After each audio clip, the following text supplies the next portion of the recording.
يا ماما يلا يا ماما عشان الفيديو.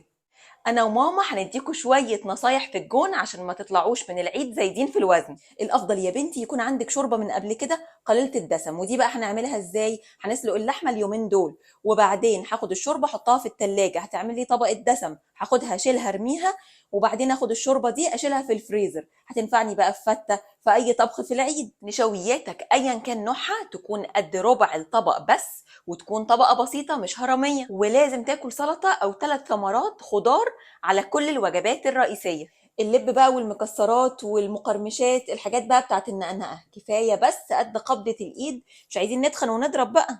والحلويات تقدر تعملها صحية، وبنزل وصفات كتير كده زي الهيلثي ايس كريم او في بنانا بريد، او كمان وصفات بانكيكس كتير هتلاقوها عندي. وعلي معدل حرقك برياضة يوميا 30 دقيقة ايا كانت بقى، مشي جري سباحة المتاح معاك. ورجاء المشروبات مية أو لبن رايب أو مشروبات عشبية، ولكن بلاش زيادة في العصاير والبيبسي والمشروبات الغازية حتى لو دايت. اسمعوا كلام بنتي هتكسبوا والله. شكرا يا ست الكل يا قمر.